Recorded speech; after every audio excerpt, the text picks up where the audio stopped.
안녕하세요. 자료도 받으셨죠? 풀어 오셨어요? 아니면 아침에 받으셨어요? 원래는 풀어 오셔야 되는데, 그렇지 않아요? 이게 풀어 오셔야 되는 거 사실은. 자, 제 1편부터 봅니다. 1편부터.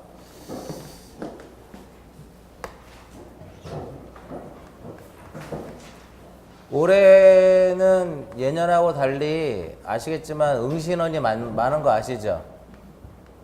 에? 응신원이 요 몇 년 사이에 최고 많아요. 올해 자체가 19만 명? 19만 명이니까 옛날에 그러니까 14만까지 떨어졌다가 16, 뭐 17, 그다 이번에 19만 명인가 봐요. 1차만 7만, 2차만 6, 2차만 몇만, 작년 합격생들, 동차 한 9만, 이렇게 해서 다 통계해가지고 12만, 19만 명 정도 보더라고. 난이도는 어떨 것 같아요? 근데 제 생각은 그래. 떨어진 사람은 어려운 거고요. 붙은 사람은 쉬운 거야. 그러니까 난이도는 붙은 사람들은 그래 할만했어 이렇게 이제 보통 나오는 얘기고, 떨어진 사람들은 아씨 난이도 진짜 높네 이렇게 많이들 얘기하거든요. 결국은 합격한 입장에서는 합격하면 뭐라 그래요? 쉬웠다 그런다고 대부분. 그래 맞아 배운 데서 다 나왔어. 떨어진 사람들은 아이씨 특강 했더니 한 문제도 안 나오더라. 그런 건 없어요 사실은. 그렇지 않아요? 제 생각에는 그래요 사실은. 그리고 그 난이도는 뭐 민법이 어렵다 개론이 어렵다, 자기가 공부 안 한 과목이 어려운 거예요. 자기가 공부 안 한 과목이 어려운 거지, 그거를 뭐 물론 이제 난이도는 평가할 수 있지만 어찌됐든 본인들이 공부를 좀 소홀히 했던 과목들이 난이도가 어려운 거예요. 그래서 떨어지는 거야 사실은. 사실 그렇지 않을까요? 그런 거 제가 봐서는 그런 것 같아요. 난이도가 쉬울 수는 있지만 어찌됐든 본인들이 취약한 과목이 난이도가 어려운 거 아닌가. 며칠 안 남았어요 이제. 며칠 안 남았으니까 이번에 여러분들 지난주에 목요일날 모의고사 보셨잖아. 집에 가서 찾아보셨어 책에? 솔직히? 찾아보셨어? 찾아보면 다 있죠 내용? 100% 다 있어요. 제 성격에 책이 없는 거 잘 안 내요. 그러니까 그거 보고 체크해가지고 확인하라는 거지. 꼭 전혀 배우지 않았던 문제는 나올 수도 있지만 그건 틀리라고 내는 거고, 그렇지 않은 것들은 대부분 책에 다 있는 거고, 문제풀이 교재에도 다 내용이 다 있는 내용들이에요. 그 본인들이 공부를 안 해서 틀리는 거지 그 자체를. 그죠? 뭐 어렵다, 뭐 지문이 좀 길어서 어려울 수 있지만 결국은 다 아는 내용이에요. 아는 내용들인데. 자, 1장을 보시면 1장은 등기법 총론이에요. 이 총론인데 앞에 이제 문제 순서 자체가 1장 문제, 2장 문제, 3장 문제, 4장 문제, 5장 문제 이렇게 되는데, 등기법 총론에서 내용을 쭉 보시면 등기의 의의라든지, 그 다음에 우리나라 부동산 등기제도의 특징이라든지 이런 것들은 이제 어느 정도 공부를 하게 되면 자연스럽게 이제 맞출 수 있는 것이고, 등기에 이제 뭐가 있어요? 등기 대상인 물, 건이 있고, 등기 대상인 무엇? 등기 대상인 권리가 있는데, 어차피 얘는 뒤에도 쭉 나오는 거니까 1장에서는 기본적으로 얘는 한번 짚고 넘어가 줘야 돼요. 등기할 수 있는 물건이냐, 할 수 없는 물건이냐, 이 부분. 이 부분하고, 그 다음에 이제 등기에 이제 뭐가 있어요? 등기에 분류법들이 있잖아. 등기는 무엇에 따라서? 기능에 따라서 사실의 등기, 권리의 등기. 그 다음에 등기는 그 내용에 따라서 뭐 기입 등기, 변경, 경정, 말소, 멸실, 회복. 그 다음에 등기는 그 형식에 따라서 주등기, 부기등기. 그 다음에 등기는 무엇에 따라서? 그 효력에 따라서 어떻게 나눠져요? 효력에 따라서 종국 등기하고 그 다음에 가등기가 있더라 이겁니다. 그 다음에 이제 마지막으로 등기에 이제 뭐가 있어요? 등기에 유효 요건하고, 그 다음에 원칙에 이제 무엇? 원칙에 완화 이렇게 했는데, 이쪽에서 가장 시험에 잘 나오는 것은 뭐냐면은요, 이번에 문제는 없지만 중간에 무엇하는 거? 중간에 등기를 생략할 수 있는 중간부와 중간 생략 등기인데 이거는 민법에서 여러분들 앞에 물권 총칙에 나오죠. 그거를 가지고도 충분히 맞출 수 있는 거야. 합의했느냐, 합의가 없었느냐, 허가 지역이 어떻게 할 것이냐, 요거거든요. 유효고, 그죠? 이런 부분들. 그 다음에 이제 뭐가 있냐면은, 그 다음에 이제 나올 수 있는 것이 무효 등기의 무엇, 무효 등기의 유용 이런 것들이더라, 이런 것들. 그 다음에 이제 여기서 효력에 따라서는 당연히 뭐를 보셔야 돼요? 얘를 봐야 돼.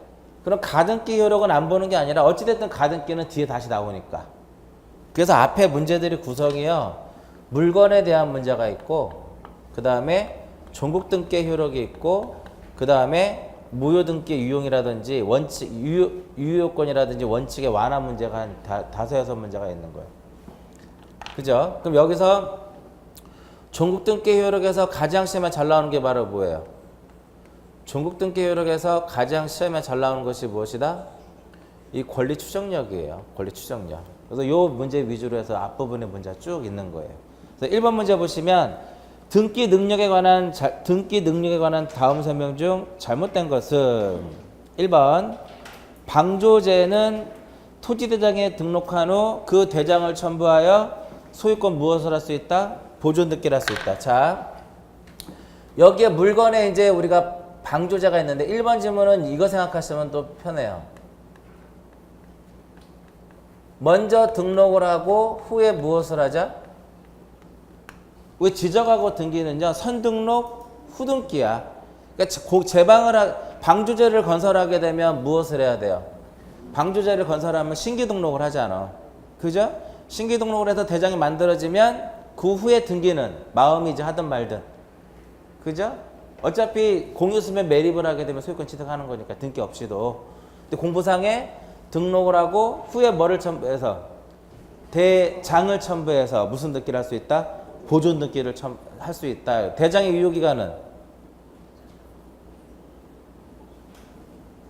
모르면 3월이라고 그랬잖아요. 유효기간. 그죠?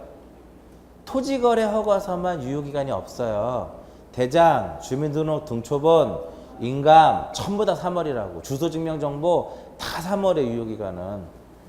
대장을 첨부해서 등기를 하는 거 대장을 첨부해서. 대장 언제 첨부해요? 소유권 보존 등기할 때, 소유권 이전 등기할 때, 부동산을 변경할 때, 그 다음에 멸실 등기할 때 대장을 첨부하도록 되어 있잖아요. 1번은 맞고요. 2번 우리가 그 공용 부분은 등기할 수 있어 없어요? 따져봐야죠.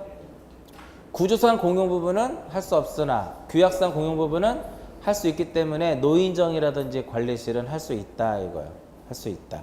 2번 틀렸죠. 그 다음에 3번은 복도라든지 계단 같은 경우는 등기할 수 없다 이거고요. 유류 저장 탱크는 땅이 이렇게 있으면 얘를 어떻게 해요? 토지를 이렇게 땅을 파서 여기다 뭐를 설치해요? 콘크리트 구조물로 설치를 하고 기름 집어넣고 뚜껑 덮으면 토지하고 견고하게 부착도 되어 있고 벽도 갖고 있고 지붕도 있으니까 얘는 능력이 있는 거잖아. 그 다음에 5번 승강기 방전 같은 건물의 부대시설은 안 된다 이거죠. 부대시설은 할 수 없다. 그럼 여기서 요 물건에서는 이제 두 개로 봤을 때 어차피 등기 대상의 물건은 토지와 뭐가 돼요? 이 토지와 건물이잖아. 이 토지는 기본 개념이 사건의 목적이 돼야 되는 거고 건물의 경우에는 토지하고 견고하게 부착이 되어 있어야 될 것이고 그 다음에 자연력으로부터 무엇을 받아야 된다? 보호를 받아야 되는 거잖아. 그럼 자연력으로부터 보호를 받아야 되기 때문에 지붕이 없거나 그죠? 그 다음에 벽체가 없으면 등기 능력이 없더라 이겁니다. 영구성이 없으면 또 등기 능력이 없는 거니까 일반적으로 어떻게 생긴 거? 임시적으로 저는 것들은 뭐 컨테이너라든지 비닐하우스라든지 가설 건축물이라든지 조립식 건물이라든지 모델하우스라든지 이런 것들은 못하는 거죠. 지붕이 없는 거에 대표적인 거 옥외 수영장, 양어장, 벽체가 없는 거, 캐노피 이런 거 있잖아요. 그다음에 주유소에 캐노피라든지 급유탱크, 급유탱크는 안 돼도 유로 저장 탱크는 되고, 비닐하우스는 안 돼도 온실은 가능하고, 방조제는 되지만 부속시설물은 안 되고, 그죠? 이해하시겠죠? 선박 돼 안 돼? 호텔 선박 안 되죠? 물에 떠 있으니까 교량, 터널 이런 거 다 안 돼. 그런데 여기서 이제 하천 어때? 하천은 등기 능력이 있더라 이거예요. 그래서 1장에 여러분들 꼭 보실 게 등기된 물건에서는 등기된 물건이냐 아니냐를 꼭 한번 체크하고 가셔야 돼요. 여러분들은 안 봐도 돼요. 등기라고 하는 것은 등기관이 법정 절차에 따라서 등기부에다가 일정한 사항을 기록하는 거, 그 자체를 등기라고 하는데, 그죠? 요거 특징은 뭐냐면 물적 편성주의고, 뭐 신청주의고, 출석주의고 이런 것들, 공신력 인정하지 않고 이런 것들이거든요. 근데 하천에는 등기를 할 수 있는데 뭐만 가능해요? 하천에는 소유권하고 그 다음에 저당권하고 그 다음에 무엇? 권리, 질권 요 세 가지만 가능한 게 핵심이에요. 요 세 가지만. 그러면 보통 여기서 이제 예를 들어서 이전이라든지 변경이라든지 그 다음에 소멸이라든지 그 다음에 설정이라든지, 이것은 이러한 것들의 일반적으로 무슨 신청이에요? 공동신청이잖아. 공동신청이니까 무엇이 존재한다? 청구권이 존재하더라 이겁니다. 그러니까 청구권을 보존하기 위해서 무엇 할 수 있어요? 청구권을 보존하기 위해서 가등기도 할 수 있더라 이겁니다. 그러면 그리고 소유자가 있는 거잖아. 소유자가 있는 거니까 명의인의 표시를 변경할 수도 있는 거고, 부동산 등기가 되니까 부동산 표시도 할 수 있는 거고, 변경할 수 있는 거고. 그 하천에는 뭐는 허용 안 돼요? 용익물권하고 임차권은 하천에는 허용이 안 되더라 이겁니다. 이게 하천법이 개정된 지가 꽤 됐는데 아직까지 시험에 나오질 않았어요. 그래서 이제 한번 보는 거예요. 2번 보시면 1번의 답은 2번이고요. 해설지 다 받으셨어요? 이따 드릴 거예요. 이따 드릴 거니까 드릴 거예요. 2번 하천법에 대한 설명이다. 이 중 틀린 것은 쭉 보시면 지상권, 지역권, 전세권, 임차권에 대한 거 설정, 이전, 변경 할 수 없다. 있다 없다? 없다. 왜 안 돼요? 얘 때문에 틀린 거지. 이 부분. 근데 2번 가등기 대한대요. 된다 이거지. 가등기 된다. 3번 역시 소유권, 저당권, 질권이니까 되니까 이것을 설정, 보존, 이전, 처분 제한, 그러니까 가압류, 가처분도 다 된다는 소리예요. 그 다음에 하천법상의 하천으로서 등기부상 지목이 하천 또는 제방으로 되어 있는 것에 한한다. 맞고요. 5번 왜 틀렸어요? 좀 전에 얘기했잖아. 여기 소유자가 A인데 주소가 화곡동에서 뭐로 바뀌었어요? 신월동으로 바뀌면 주소 변경해야죠. 그죠? 그래서 명의인의 표시를 변경하는 것은 허용된다. 이거 부동산 표시도 바꿀 수 있고. 그래서 2번의 정답은 몇 번이에요? 5번이다 이겁니다. 5번. 그래서 1번하고 2번은 무엇에 대한 문제? 1번하고 2번은 물건에 대한 거를 해드린 거예요. 등기할 수 있는 물건이냐 아니냐. 반드시 오고 물건이냐 아니냐 세부적으로 다시 한번 나눠 이렇게 해서 분리해서 보시고요. 가장 최근에 나온 게 뭐라고 그랬어요? 개방형 축사. 가장 최근에 나왔던 문제 개방형 축사.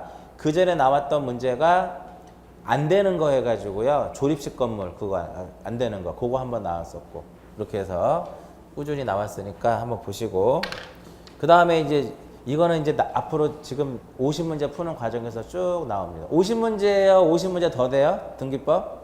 풀어왔다며? 51입니다. 11-1 없어요? 11-1?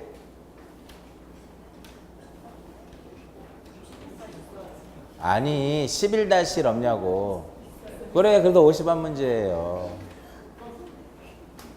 봐, 안 풀어왔네. 11-1.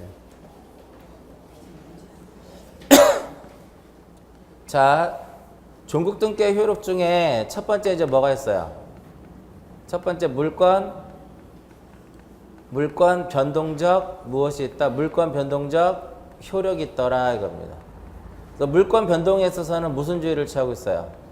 물권 변동에 있어서는 형식주의를 취하고 있잖아. 그러니까 여기서 이제 그래서 언제 효력이 발생을 해요? 등기관이 등기를 마치면 언제? 접수할 때. 근데 옛날에는 사실은 옛날에는 언제 효력이 발생했을까요? 옛날에는 기재할 때 효력이 발생했었어요. 어? 옛날에는 기재할 때 효력이 발생했는데 그것에 예외가 있어. 그게 바로 187조예요. 등기 안 해도 되잖아. 그죠? 그 지금은 언제 효력이 발생해요? 접수할 때. 그래서 옛날에는 이 180 몇 조, 6조하고 180 몇 조, 요 7조 법률 행위에 의한 것이냐, 법률 규정에 의한 것이냐 해가지고 굉장히 시험에 많이 나왔던. 그래서 3번 문제가 바로 뭐를 물어보는 거야? 이 187조에 대한 거야. 근데 사실은 이 3번 문제 같은 경우는 민법 물론 2차만 공부하시는 분도 계시겠지만 사실은 2차만 공부를 해서 떨어질 확률은 아주 높진 않아요. 100명 중에 한 2명, 3명? 떨어질 수는 있잖아.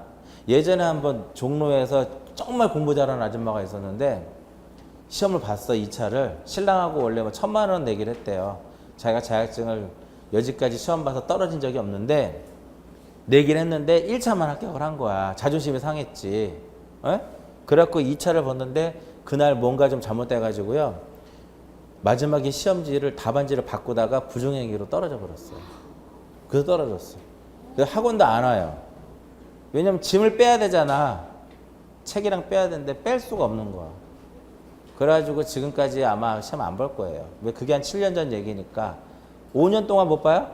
그 이제 볼 수 있겠네. 그분 가스 배달하면서 학원 다녔어요. 뭐 남자 같아 막 등치도 막 크고 여성스럽기도 한데 막 그게 하는데 그래서 이제 한번 근데 돈이 없으신 분은 아닌 것 같아. 돈은 많고 머리도 똑똑하고 하는데 그렇게 운이 그렇게 돼서 떨어지시더라고요.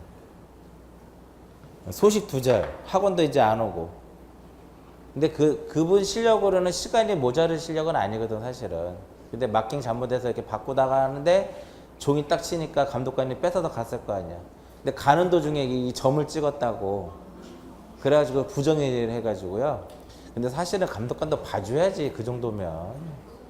그 인생이 걸린 걸 수도 있는데. 그죠? 하다못해 요즘에 그거 못 봐요? 구름이 뭐 그 나오잖아. 그 답도 알려주잖아 왕이 이렇게.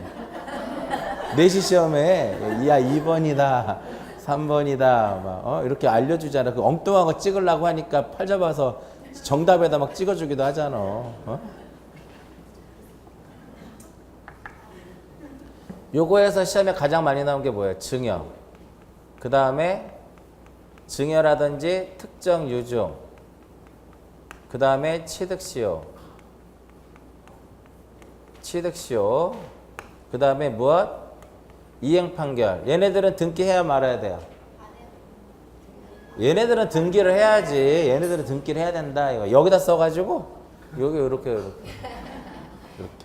물론 얘는 법률 규정에 의한 것이지만 예외적으로 등기를. 취득시효 민법에서 그렇게 나오잖아. 점유권에서 맨날 나오는 문제잖아. 등기해야 된다. 너 내놔. 그랬을 때 이제 팔았을 때가 문제가 되는 거잖아. 안 주고. 그건 이제 민법 얘기고.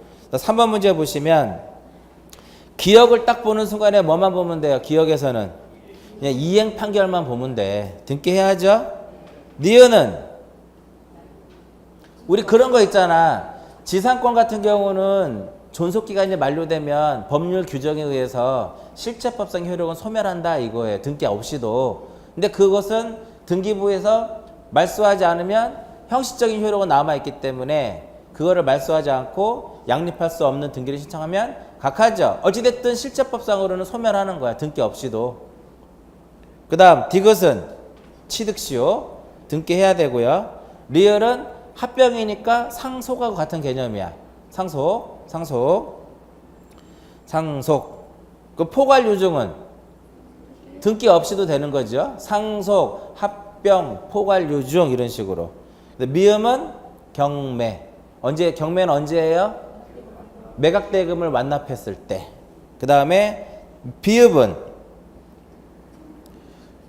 근저당권 설정 등기하는 거니까 등기를 해야죠. 등기해야 된다 이겁니다. 시옷은 증여, 계약이잖아. 법률행위니까 등기해야 된다 이겁니다. 그 다음에 이응은 뭐예요? 피담보채무의 변제니까 그냥 등기 없이도 소멸하니까 정답은 몇 번이에요? 1번이에요. 1번. 1번. 그래서 요거 이제 받고 그 다음에 두 번째로는 뭐가 있어요? 효력 중에. 효력 중에 대항력이 있고 대항력에서 가장 많이 나오는 것이 이거예요. 특약. 특약 약정. 이런 거. 그래서 어떤 식으로 많이 나왔었냐면은 이렇게 나왔었다고.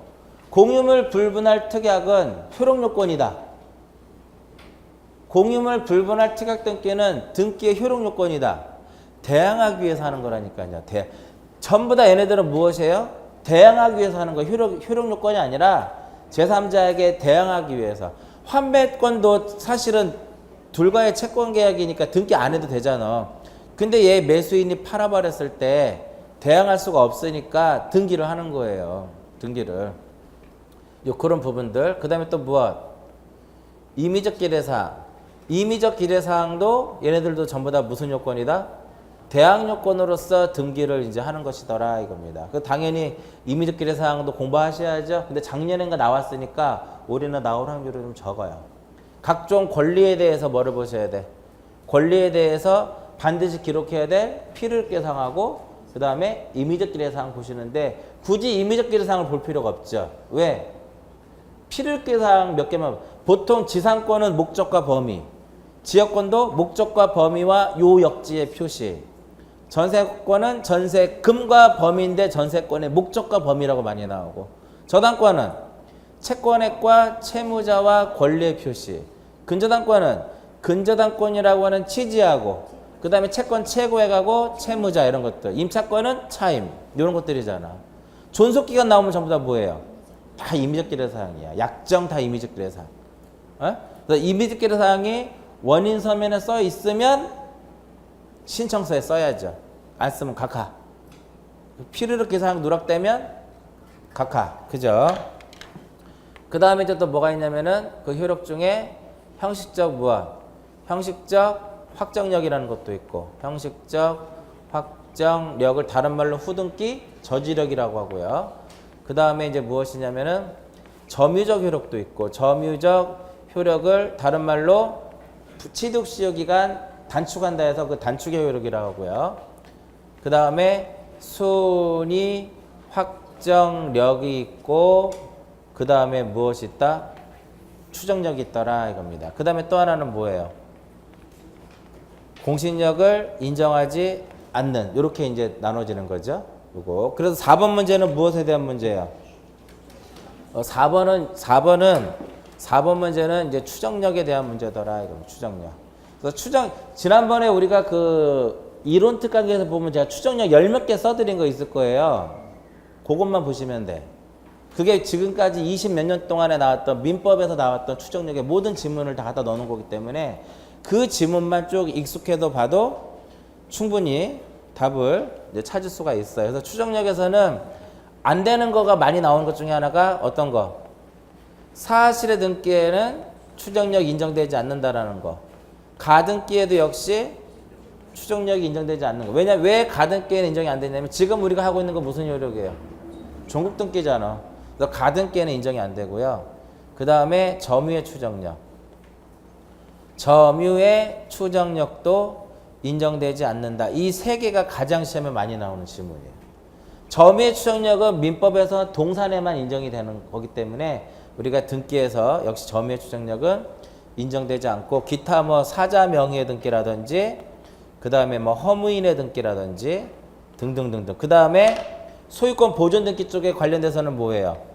양도 사실을 부인하면 깨지고, 건물을 신축한 사람이 따로 존재하면 깨지고, 사정받은 사람이 따로 존재하면 깨지고, 이런 것들만 몇 개 기억하시면 문제 푸는 데는 큰 문제가 없어요. 4번 보시면 소유권 이전 등기가 불법을 자, 회복 등기. 자, 추정력에는요 절차에 추정력 인정돼야 한대. 등기 절차에 되죠. 그럼 당연히 회복 등기를 하려면 그 사람이 그때 그 사람을 상대방을 해서 의무자료에서 절차를 거쳐서 회복 등기를 하겠죠. 그럼 추정력도 인정이 되는 거예요. 당연히 얘는 적법한 절차에 의해서 회복 등기를 했을 것이다 이거죠. 그죠? 그 다음에 2번은 뭐냐면은 신축한 사실이 드러났더라 이거야. 건물을 신축한 사람이 따로 존재하면 깨지더라 이겁니다. 그죠? 요거. 그 다음에 4번도 뭐예요? 양도 사실을 부인하면 얘도 깨지더라 이겁니다. 그 다음에 4번은 가등기잖아. 그러니까 추정력 인정되지 않는다 이겁니다. 그리고 5번은 제3자뿐만 아니라 전 소유자에 대해서도, 그러니까 우리가 추정력은요 당사자 간에서도 인정이 돼요. 당사자 간에서도 인정이 되고 제3자도 인정이 되고. 요거 기억을 하시고요. 추정력 문제는 한 문제인데 사실은 이게 우리가 50문제를 하다 보니까 추정력 문제를 두세 문제를 넣을 수가 없어요. 그러다 보면 문제가 막 200문제, 300문제 되니까 앞으로 남은 기간 동안은 이렇게 하시면 돼요. 요거 100문제 푸시고 우리 모의고사 아니 매주 40문제씩 보잖아. 그 몇 문제, 이거 100문제. 물론 똑같은 거 몇 문제 있는데 이거에다 플러스 160문제잖아. 거기다가 뭐만 기출만 하고 가세요. 그러면 합격할 점수는 충분히 맞고도 남는다 이거지. 이 정도. 이것도 적은 문제가 아니잖아 사실은. 이것도. 그 100문제죠. 100분 안에 푸는 연습을 하셔야지. 2시간이 2시간. 100분. 그 정도 실력. 그러면 요거 100분, 2시간. 요거 2시간. 기출 좀 더 걸리겠죠? 기출은 문제도 더 되니까. 그렇잖아. 그렇게 해가지고 하루에 한 번씩 볼 수 있는 연습을 하셔야 돼요. 빠르게. 그리고 이제 이런 거 잘 알면 이런 거 더 이상 안 봐도 되잖아. 그 실수만 줄이면 되는 거죠. 자기가 이제 취약한 부분만 아니면 오답 노트를 해가지고 틀린 지문만 다시 한번 체크해놓고 그 지문만 계속 읽던지. 읽으면 머릿속에 들어오잖아. 지적법도 그렇고 등기법도 그렇고요. 익숙한 지문들이 자주 나오는 것이지 엉뚱한 새로운 지문들이 나오는 걸 일단 답에서 빼. 알고 있는 범위 내에서 푸는 연습을 해보시란 말이야. 대부분 보기 5개가 있으면 2개를 모르는 지문이야. 근데 답은 다른 데 있어요. 내가 알고 있는 지문에. 그러니까 이런 것 때문에 난이도가 높다라고 생각할 수 있지만 답은 쉬운 데 있다. 답은. 그렇게 이제 찾는 연습을 좀 하실 필요가 있어요. 그래서 5번, 4번의 정답은 4번이고요. 그 다음 여기서는 뒤에 순위 확정력에 대한 문제가 있는데 순위 확정력은 뭐예요? 특별한 규정이 없을 때는 등기한 순서에 의하고 같은 구일 때는 순위 번호고 다른 구일 때는 접수 번호고 그 회복 등기 순위는 종전 순위에 의하고 부기 등기 순위는 주등기고 상호간의 순위는 순서고 가등기에 기한 본등기는 가등기 순위에 의하고 집합 건물은 접수 번호에 의하고 집합 건물의 2개를 따졌을 때는 접수 번호에 의하더라. 그 정도만 보시면 돼요. 그리고 1이 있고 1에 1이 있으면 주등기가 있고 부등기가 있으면 순위는 어떻게 돼요? 이렇게 되는 거예요. 이렇게 되는 거예요. 이렇게 되는 게 아니라 만약에 1번에 전세권이 있어요. 2016년에 이루어졌어. 그 다음에 2번에 저당권이 있는데 2016년에 이루어졌어요. 근데 1-1의 저당권이 2017년도에 이루어졌어. 그럼 이거 순위 나열하면 여기가 A고 얘가 B고 C면 순위를 나열하면 A 꼴 C 그 다음에 B 이렇게 된다 이거예요. 늦게 이루어졌지만 얘보다 빠르다 이거지. 얘보다 빠르다 이거지 순위 자체가. 왜? 부기등기 순위는 주등기 순위라고 하는 거니까. 얘를 이렇게 하면 큰일 나는 거죠. 이렇게 하게 되면. 이해하시겠죠? 요거. 그 만약에 여기에 전세권 설정에 가등기를 해놨어요. 그리고 나서 2017년도에 본등기를 했어. 그럼 얘가 1번이고요. 얘가 1번이고 저당권이 2번이야. 그리고 본등기가 만약에 3이라고 가정해보자고요. 그것도 마찬가지로 1, 3, 1 이꼴이 되는 거지. 이꼴. 그래서 이꼴이 되는 건 2개예요. 부기등기하고 주등기하고 가등기에 의해서 본등기 했을 때. 만약에 가등기도 따로 설정해 놓고 본등기도 따로 만약에 표시가 되어 있으면 그 2개는 이꼴이 되는 거예요.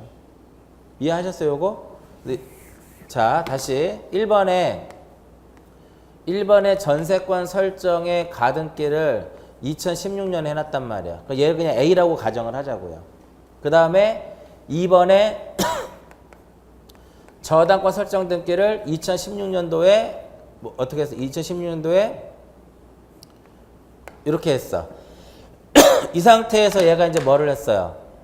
3번 해가지고 1번에 대한 1번에 대한 가등기에 의해서 무엇을 했어요? 본등기를 했는데 2017년에 했다 이거야. 얘가 만약에 얘를 C라고 가정을 하게 되면 어떻게 한다? 순위 나열하면 A 이꼴 C 이꼴 B가 되는 거예요. 이렇게 이런 식으로. 이해하시겠죠? 이거 조심하셔야 돼요. 만약에 이렇게 해가지고 이제 할 것. 이렇게 해서 이 꼴이 되는 것은 두 가지예요. 한 번 시험에 나왔어. 중개사 시험에. 어떻게 나왔냐면 한 번 시험에 나온 건 이렇게. 뭔지 아시겠죠? 한 번 시험에는 이렇게 나왔어. 예를 들어서 2번에 여기 1번에 소유권 보존 A 2016년 그 다음에 여기 얘는 갑구에 울구예요. 전세권 설정 B 2016년 2번 가처분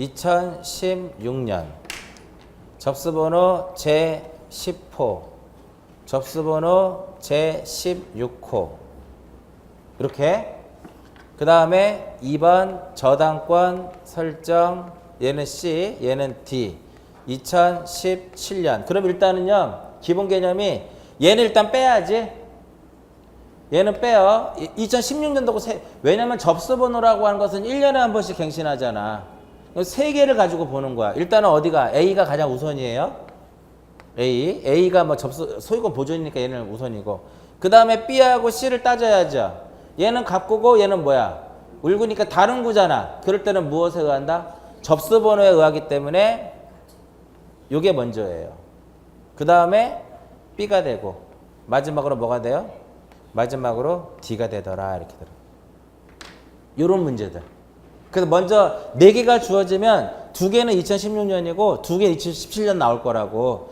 그러니까 2016년만 가지고 나열을 해 그 다음에 나중에 2개를 가지고 또 나열하면 되는데 만약에 얘가 이렇게 돼 있으면 이렇게 되더라 이렇게 되는 거죠 이해하셨어요?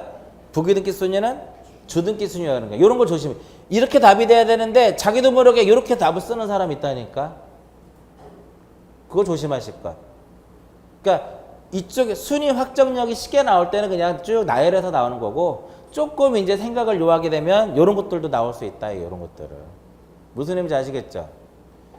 문제집 풀다 보면 다 이런 문제들이 있어요 어느 문제집 풀다 보면 그 다음에 이제 여기서 이제 뭐가 나와 그 다음에 몇 번이에요? 6번은 무엇에 대한 거? 무효등기의 유용이에요 무효등기 유용은 뭐만 가능해요? 권리의 등기만 가능하고 사실의 등기는 유용할 수 없다라는 거. 권리의 등기를 유용할 때 제3자 이해관계인이 없을 때만 유용할 수 있다. 있으면 유용이 안 돼요. 자, 무효등기 유용은요. 민법에서도 나옵니다. 민법에서도. 그래서 1번에 뭐가 써 있어요? 등기가 처음부터 무효인 등기나 후에 적법한 원인이 생기면 그 등기 무엇할 수 있다? 유용할 수 있고 2번 권리 등기에만 가능하고 사실 등기는 안 되고 3번 건물이 멸실이 됐죠? 그럼 더 이상 읽을 필요 없어. 안 된다가 답이야. 마지막에 안 된다. 왜? 사실 등기는 유용할 수 없으니까. 근데 가장매매를 인한 등기는 무효죠. 근데 후에 적법했다. 원인이 존재하면 그대로 유용하겠다 이거야. 5번 근저당권을 유용하기로 합의했지만 누가 존재해요? 이해관계인이 존재하잖아. 그 유용할 수 없다 이겁니다. 그래서 5번이 정답이고요. 그 다음 6번 등기의 효력에 관한 설명이다. 옳지 않은 것은 다툼이 있을 때는 무엇에 의한다?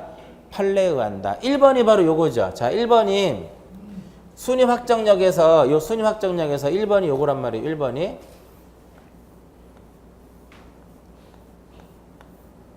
집을 샀어요. 샀는데 돈이 없어서 은행에서 대출을 받아서 근저당권 올라갔잖아. 그죠? 얘는 건물 등기부에 대해요? 토지 등기부에 대해요? 건물 등기부에서 하지. 그럼 그 효력이 어디 미쳐요? 얘도 이 효력이 이 대지에도 미치는 거잖아. 자, 대지권의 종류가 만약에 소유권 대지권이라고 가정을 해보자고. 소유권 대지권. 소유권 대지권일 때 이 토지에 전세권 할 수 있어요? 토지 전세권 등기. 가능하죠? 그럼 이 저당권 여기에도 미치는 거고, 이 전세권은 여기에는 미치지 않겠죠? 그럼 이 근저당권하고 이 전세권하고 순위를 나열할 때는 얘는 건물 등기부고 얘는 토지 등기부잖아. 그러니까 순위 번호를 나열할 수가 없어요. 그러니까 무엇에 의한다? 접수번호에 의해서 해야 된다. 이거 접수번호에 의한다. 요게 6번의 1번이에요. 맞죠? 6번의 1번이고 2번을 딱 읽어보시면 뭐가 떠올라야 돼요? 아, 이것은 점유적 효력이구나. 3번 경락대금을 완납했죠. 완납했으니까 등기를 안 해도 누구 앞으로 가는 거야? 소유권 갑으로 오는 거죠. 대금 완납했으니까. 그 다음에 4번. 4번은 뭐냐면 4번은 원래 등기하고 부동산의 표시가 어때야 돼요?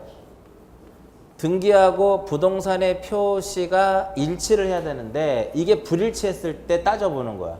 그럼 여기서 이제 부동산이라고 하는 것은 뭐예요? 부동산은 토지와 건물이더라 이겁니다. 토지와 건물인데 토지 표시라 하면 소재, 지번, 지목, 그 다음 면적 이렇게 되는 거고 건물의 경우에는 소재, 지번, 건물의 구조하고 종류하고 그 다음에 무엇이다? 면적을 의미하는데 동일성을 판단하는 기준은요 소재 지번이에요. 그래서 토지의 경우에는 소재와 지번이 불일치하면 무효. 소재와 지번이 불일치하면 무효. 지목과 면적이 소재와 지번은 일치하는데 지목과 면적이 불일치하면 변경하면 돼요. 경정하면 돼. 그래서 반드시 토지의 경우는 뭐가 일치해야 돼요? 소재 지번이 일치해야 되는데 건물의 경우에는 다소 불일치하더라도 누가 봐도 이 등기가 이 건물을 나타내고 있다라고 되면 유효다 이겁니다. 동일성, 유사성이 인정이 되면 유효다 이겁니다. 이게 몇 번이에요? 4번.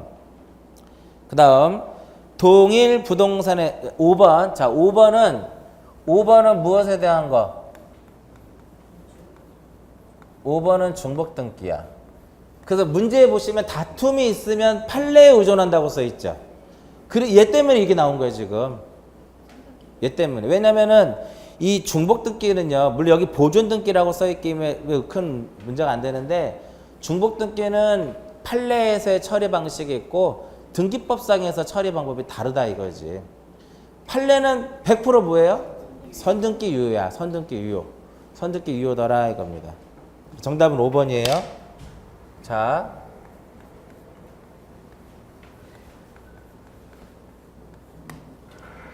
여기까지만 딱 잘라놨을 때, 여기서 잘라놨을 때 조금 더 보셔야 될 것이 중간생략 등기 한번 꼭 보세요. 중간생략 무효는 아니고 사법상의 효력도 인정되고요. 단속 규정의 효력 규정이에요. 단속 규정이 효력 규정이 아니고 단속 규정이고 합의했을 때 내놔할 수 있고 마지막 양수인이 합의 없으면 대위할 수 있고 합의가 없었는데 갖고 가도 원인이 존재하면 그건 무효는 아니고 그래서 얘한테 가도 말소할 수 없다라는 거지. 그리고 토지거래 허가 구역에서는 C가 A랑 둘이 가서 허가받고 등기 가져와도 얘는 무효다 이겁니다. 그 정도밖에 안 나와요 사실은. 이러한 내용들은 민법에서도 그래도 한 번씩은 우리가 시험에 나왔던 거고 중간생략 등기도 나오고 하니까 충분히 이제 풀 수 있는 그런 문제니까 보고요. 그리고 종류가 불일치하면 종류 불일치하면 무효. 주체가 불일치하면 무효.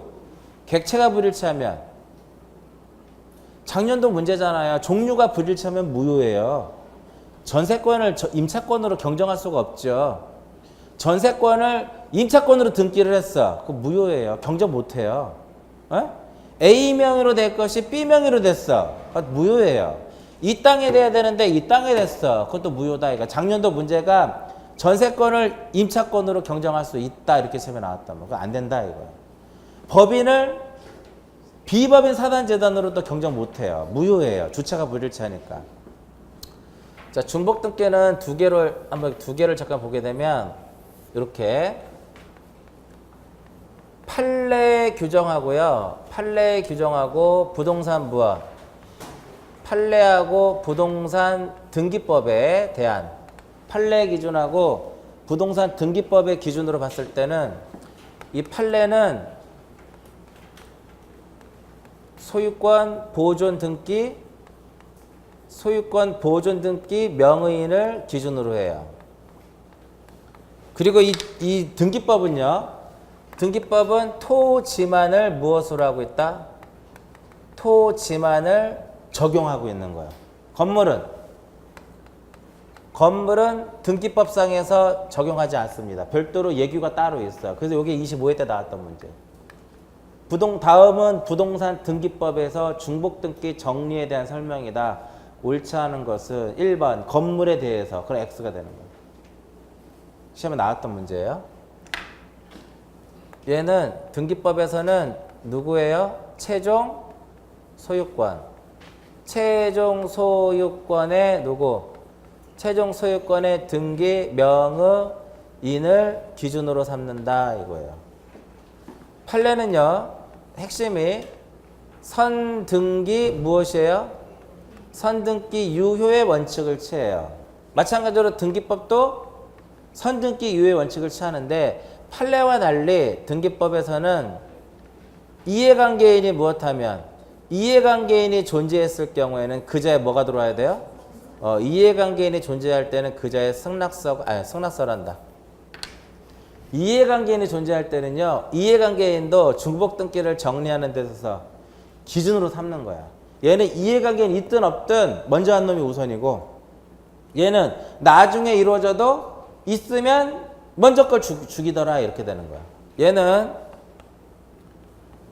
무효인 등기를 무엇을 해요?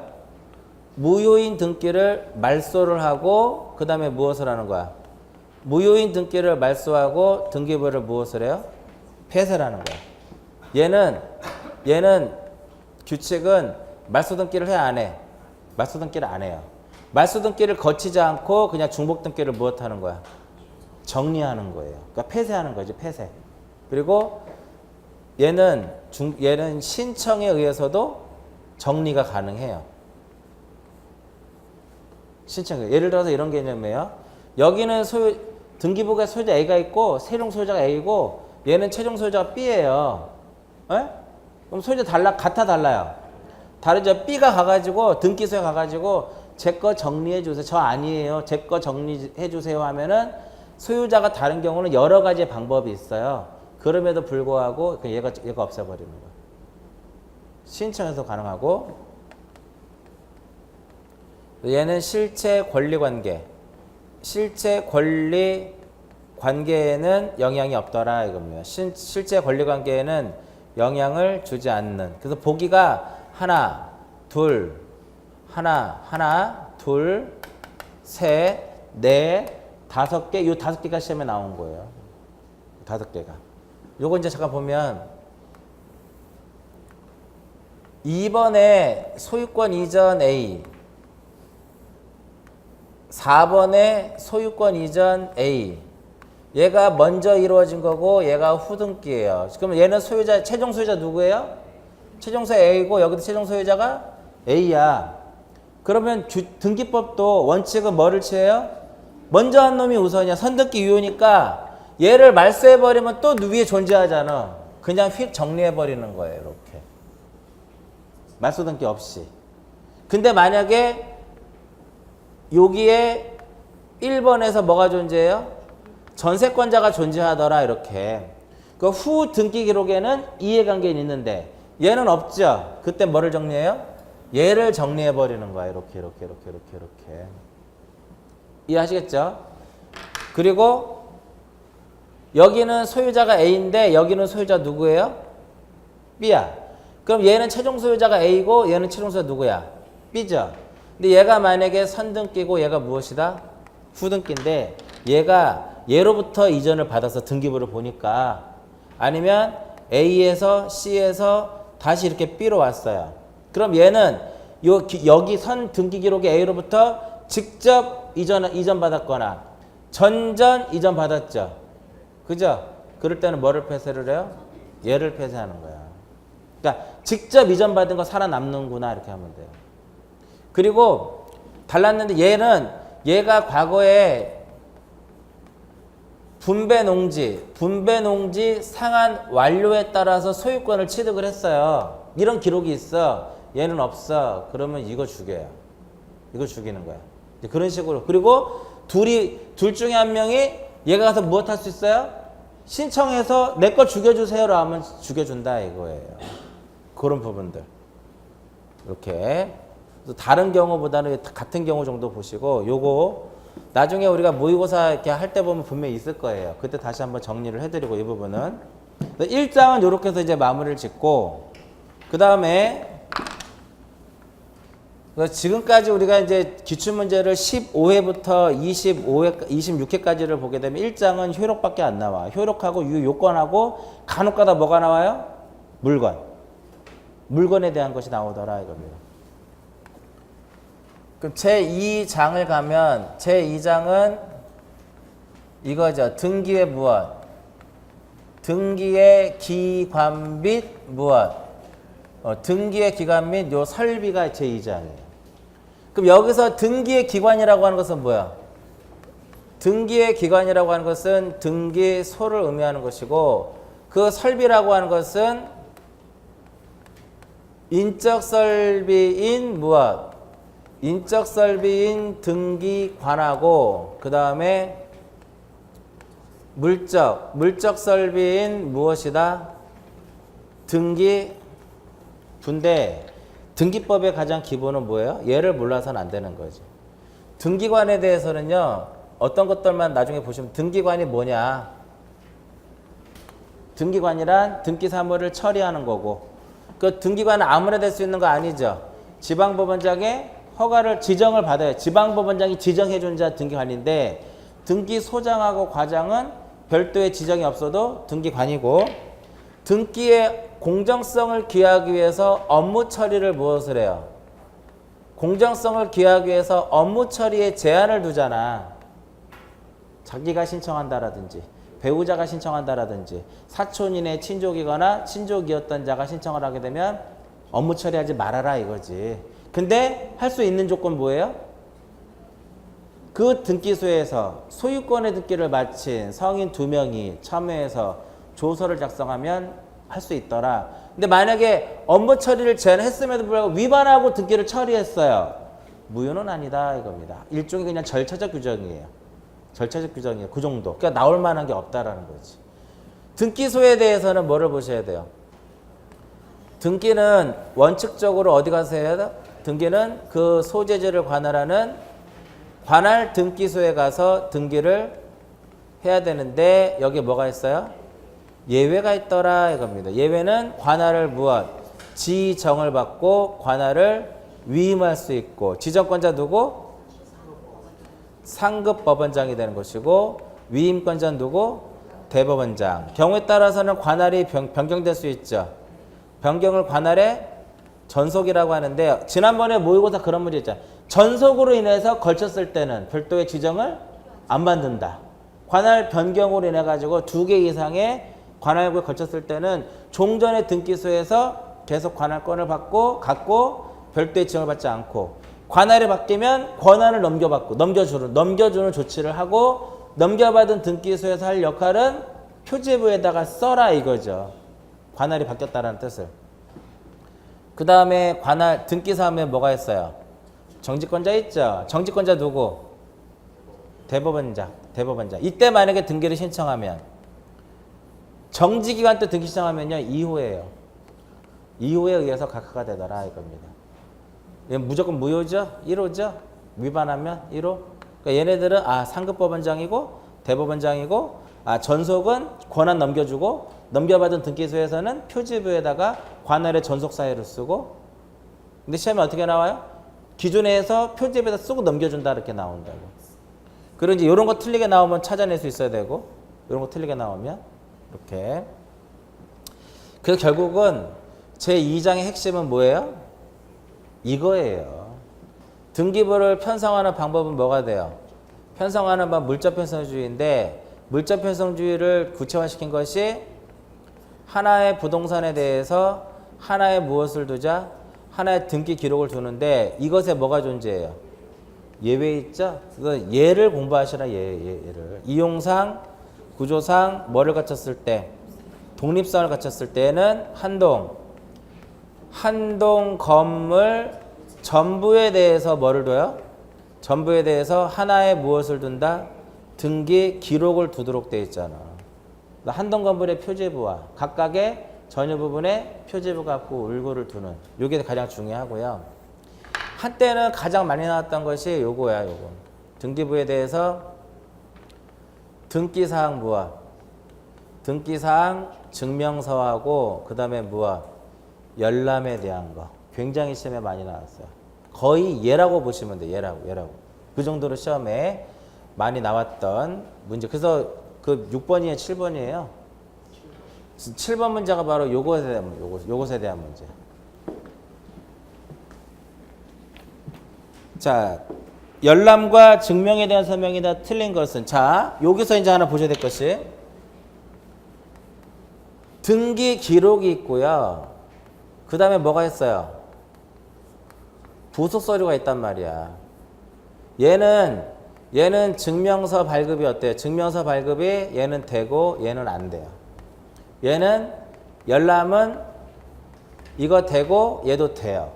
얘는 근데 이해관계 부분에 한해서만 할 수 있다. 그러니까 누구든지 등기 기록을 열람할 수 있고 증명서 발급을 받을 수 있지만 얘는 누구든지 안 되는 거예요. 그래서 문제는 뭐냐면 대리인이 열람할 때는 얘는 누구든지 하는 거니까 필요 없지만 이것은 이해관계 부분에 할 수 있는 거니까 대리인이 열람할 때 대리권한을 증명을 해야 된다 이거야. 대리권한을 증명해야 될 것이고요.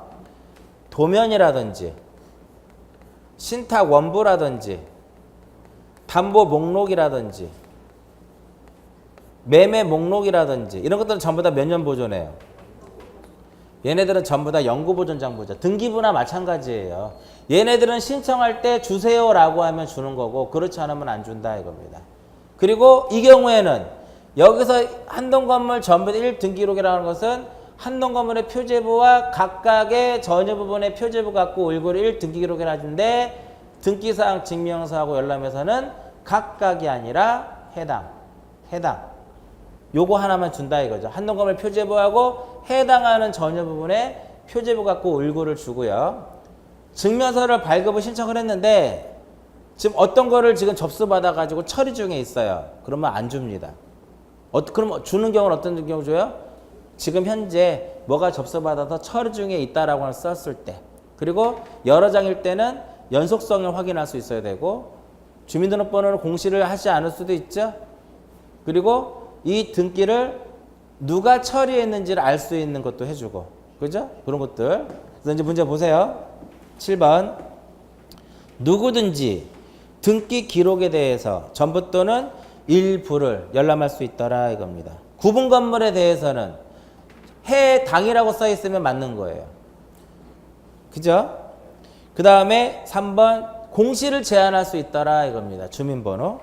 4번 대리인이 신청서를 열람할 때는 대리인이 등기 기록을 열람할 때는 누구든지 할 수 있는 거니까 권한이 필요 없다 이거야. 근데 이거를 열람할 때는 권한이 필요하다 이거예요. 권한이 필요하다 이겁니다.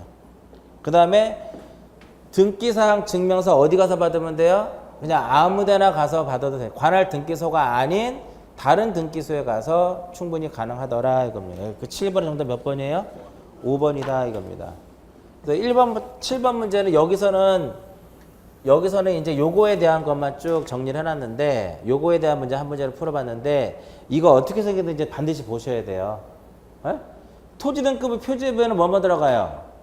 표시번호, 접수, 소재, 지번, 지목, 면적. 건물 등급의 표지부에는 표시번호, 접수, 소재, 지번, 명칭, 구조, 종류. 이런 것들. 갑구에는 뭐 들어가요? 순위번호, 등기 목적, 접수, 등기 원인 및 연월일, 권리자 및 기타 사항 이런 것들이 쭉 타이틀 정도는 꼭 기억하셔야 된다 이거. 잠깐 쉬었다가 이제 8번부터 갑니다. 잠깐 쉬었다 합니다.